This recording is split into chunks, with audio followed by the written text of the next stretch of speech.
Hey guys, how are you? Myself Neetu Gupta from NLS Bangalore. In this session, I'm going to take up more legal terms which will help you to crack your law entrance exam. So, first is hot pursuit. What do you mean by this hot pursuit? इसका मतलब होता है कि आप किसी को बहुत closely follow कर रहे हो, बहुत पास हो उसके, उनको ढूंढना बहुत मुश्किल हो रहा है, मतलब नॉट ढूंढना, उसके आपको पता है कि वो वेयर ही इज़, ठीक है, उसके बहुत पास हो, उसको मुश्किल है, पकड़ना मुश्किल है। कोई क्रिमिनल है, किसने क्राइम कमिट किया है, he has committed, suppose A has committed a crime of murder, तो उसके आप बहुत क्लोज हो, उसको पकड़ने वाले, बट बहुत मुश्किल है उसको पकड़ना। Is it clear? So if in simple language I will say following someone closely, और you can say trying hard to catch them. एक गैंग है, one of the gang, they have committed some crime, और वो crime करके भाग गया। उन्हें पता लगा कि पुलिस उनके पीछे है, उनको ढूंढ रही है, सो दे ड्रॉव ऑफ, वो वहाँ से चले गए।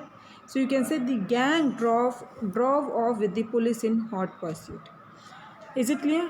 सो I hope so you are clear with this meaning. Hot pursuit means when a law enforcement officer is so close behind the alleged crime that he or she may continue the chase into another jurisdiction without stopping or seeking a warrant for an arrest in another country or state. It is equivalent to fresh pursuit. Is it clear?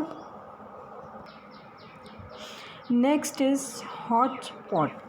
तो इसमें क्या है कि आपकी जितनी भी properties हैं उसको सारी आप एक साथ इकट्ठे कर रहे हो, मिक्स कर रहे हो, and then you are dividing into equal portions. जितने भी उनके हाइज या डिसेंडेंट्स हैं उसको आप उनको इक्वली डिस्ट्रीब्यूट करने के लिए उसका डिवीज़न कर रहे हो, दैट इज़ हॉटस्पॉट। और इसमें कुछ भी है, इट इवन कैश है, कोई प्रॉपर्टी है, सिक्योरिटीज़ हैं, एनीथिंग, पर्सनल बिलोंगिंग्स है, सबको आप मिक्स कर रहे हो, ब्लेंड कर रहे हो, एक ही उसमें पूल कर रहे हो, that is a hotspot. Is it clear? Next, house council, जो पर्टिकुलर बिजनेस के लिए जिसको हम अपॉइंट करते हैं, he is an house council. Household, family एक साथ रह रही है, ज़रूरी नहीं है कि they are related with each other, जो एक साथ रह रहे हैं they are household. Hung jury, what do you mean by hung? So it means कि जहाँ पे काफ़ी लोग, ग्रुप ऑफ पीपल हैं, they are chosen to make a decision about a legal case, but they cannot agree on a verdict, that is a hung jury. Is it clear? Repeating it again कि जहाँ पे group of people, जिसको हम jury भी बोलते हैं, they are chosen to make a decision in a legal case, but they cannot agree on a decision. They cannot come on a decision. Is it clear? That is a hung jury.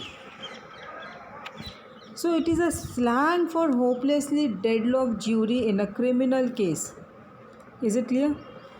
In which neither side is able to prevail. So usually it means there is no unanimous verdict.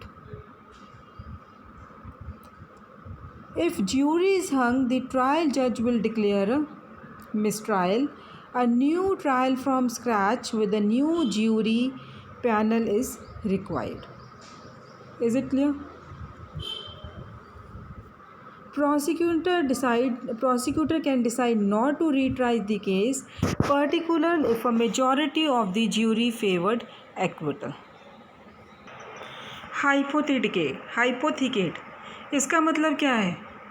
Security for the payment of money, for the payment of loan. Is it clear?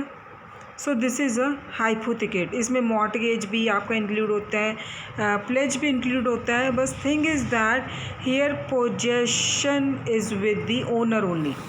Mortgage में ये है कि in some kind of mortgage you deliver the possession to the mortgagee, but in case of hypothecate, possession of the property, जो भी वो security पे दे रहा है वो उसके पास ही रहती है, वो जो मनी बोरो कर रहा है। Is it clear?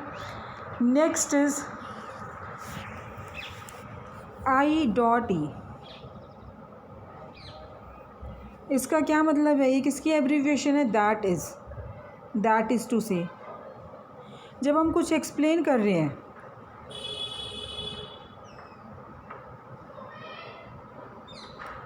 उसके बाद हम कह रहे हैं कि दैट इज़ कि इस तरह से ही होगा। Is it clear? Next, illegal.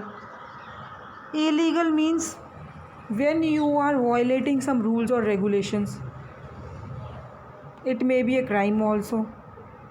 हम कह रहे हैं कि आप रॉबरी कमिट कर रहे हो, रॉबरी क्या है? वो इलीगल है। Is it clear?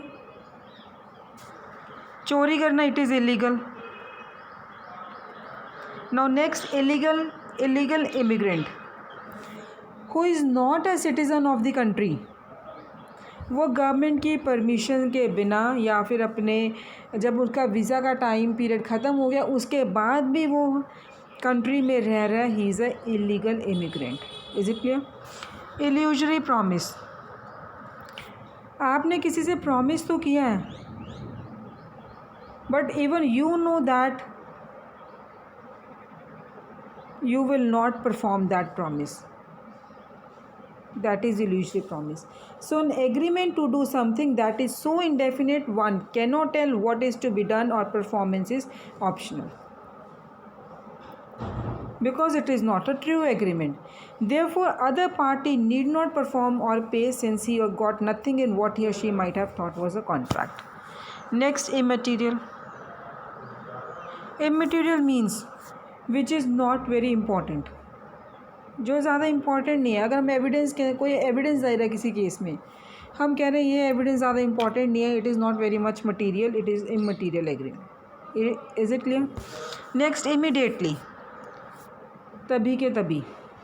हम कहते हैं आपको वो आपकी टीचर फ़ोन करके कह रही है इमीडिएटली रिपोर्ट टू मी, तो मीन्स अभी घर पे आ जाओ, सॉरी अभी मेरे पास रिपोर्ट करो।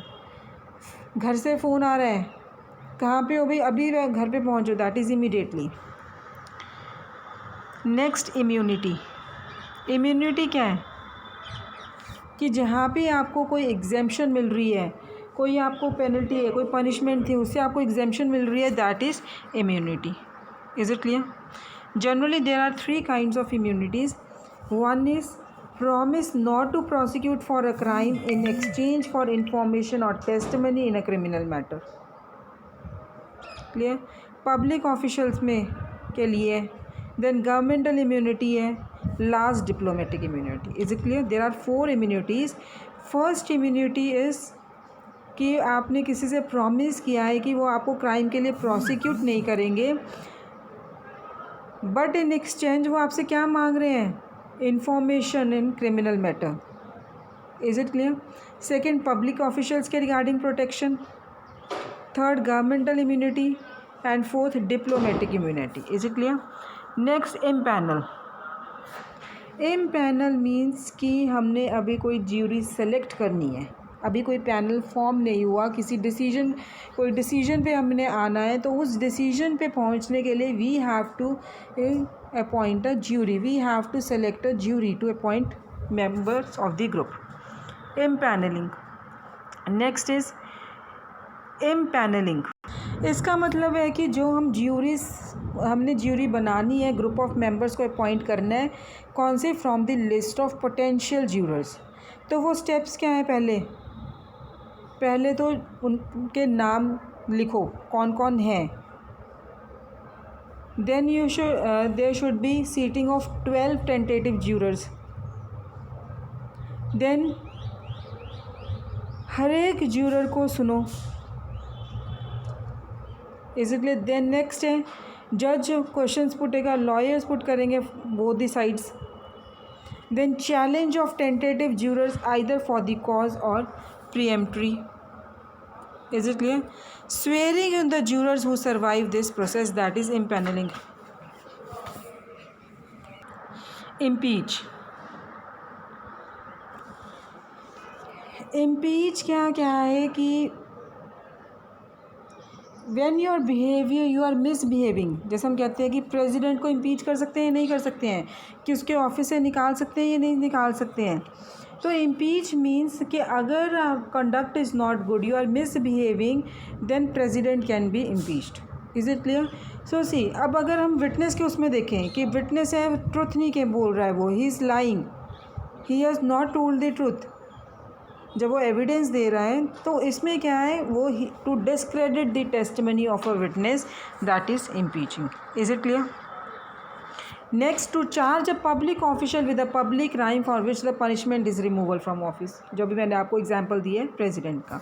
Impeachment, again the same thing, impeach और इम्पीचमेंट में कोई फ़र्क नहीं है, वो ये है कि विटनेस को डिस्क्रेडिट करना, किसी पब्लिक ऑफिशियल को चार्ज करना अगर he is not behaving the office well. Impleader, now what do you mean by the term impleader? ना, इम्प्लीडर मीन्स ये एक प्रोसीजरल डिवाइस है। किस तरह से है? There is a dispute between the plaintiff and defendant, plaintiff ने defendant के अगेंस्ट केस फाइल कर दिया for the payment of money. अब इसमें क्या है कि जो ये जो उस डिफेंडेंट ने, जहाँ पे एक पार्टी ने थर्ड पार्टी को भी अपने साथ उस लॉसूट में मिला लिया, क्योंकि third party is liable to the original defendant, that is a impleader. Is it clear? Suppose there is a dispute between A and B. A has filed a case against B. Now B has involved, or any party has involved the third party in the lawsuit. Why? Because that third party is liable to an original defendant. Is it clear? That is a impleader. Next, implied. Implied means, suppose there you are making a contract, तो आपने expressly नहीं offer accept किया, you impliedly you are accepting the offer by conduct, by you are not accepting the offer by words but by conduct. Is it clear? Next, implied consent, वही आप अपनी consent हैं, directly नहीं दे रहे हो, by words नहीं दे रहे हो, कंडक्ट से कंसेंट दे रहे हो। आपसे किसी ने पूछा I want to sell my law books for ₹1000, आपने हाँ नया नहीं किया, आपने क्या किया, यूज़ करना स्टार्ट कर दिया, that is implied consent. Next, implied contract, again the same thing, कि by conduct you are accepting the contract, you are making a contract. Next, implied covenant of good faith and fair dealing. So it means implied covenant of good faith and fair dealing. अब देखो, contracts हैं, जब आप contract में enter कर रहे हो तो you are acting in good faith. Contract में जब एंटर कर रहे हो, गुड फेथ में एंटर कर रहे हो, without making the breach of contract. उस टाइम आपने नहीं सोचा कि आप कॉन्ट्रैक्ट को ब्रीच करोगे। Is it clear? That is implied covenant of good faith and fair dealing. Covenant means agreement. So जब भी अगर आप कोई then you have committed a breach of contract और इस covenant के बेसिस पे आप लॉ सूट फाइल कर रहे हो, दूसरी पार्टी कोई टेक्निकल एक्सक्यूजेस ले रही है और they are using the specific words to of the contract to refuse to perform when the surrounding circumstances are apparently understanding of the parties were so contrary. Example है, now employer has employed an employee, ठीक है, employer ने अब क्या किया, वो बहुत time से काम कर रहा था, अब एम्प्लॉयर ने उसको बाहर निकाल दिया और उसको कहा कि जो एम्प्लॉयमेंट कॉन्ट्रैक्ट था उसमें क्या लिखा हुआ था, एम्प्लॉयमेंट इज़ एट विल। लेकिन जब एम्प्लॉई ने ज्वाइन किया था उस टाइम पे एम्प्लॉई को ये कह के ज्वाइन करवाया गया था कि जो उसकी जॉब है that is on the basis of retirement plans और other conducts which led him और her to believe the job was permanent barring misconduct और फाइनेंशियल डाउनटर्न। सो यहाँ पे क्या है, अब इस कोविनेंट का ब्रीच हुआ है, so there is a breach of implied covenant of good faith and fair dealing. Is it clear? Next is implied warranty. Implied warranty means assumption है ये लॉ की। अब हम कुछ we are purchasing something from the market, तो हम क्या expect करते हैं, हमारे माइंड में क्या है, ये इम्प्लाइड है कि जो हमने ख़रीदा है वो प्रॉपरली वर्क करेगा। जब तक हमें कोई वार्निंग नहीं दी जाएगी जब वो गुड्स उन्होंने सेल किए हैं। या फिर अगर हम सेकेंड हैंड गुड्स ख़रीद रहे हैं तो उनमें कोई वारंटी नहीं है। तो क्या है, so when we are purchasing the goods, तो हम ये सोचते हैं ये गुड्स हैं, ये अच्छी क्वालिटी के होंगे, ये इम्प्लाइड ही है कि it is of good quality and they will work properly unless and until warning has been given to us. Is it clear? That is implied warranty. Next, अब जैसे अगर हम प्रॉपर्टी की बात करते हैं, प्रॉपर्टी को सेल कर रहे हो आप, तो उसमें बायर और सेलर क्या बिलीव करते हैं, व्हाट दे बिलीव। वहाँ पे इम्प्लाइड वारंटी है कि seller has a good title, he has authority to transfer the property. Is it clear? Thank you guys.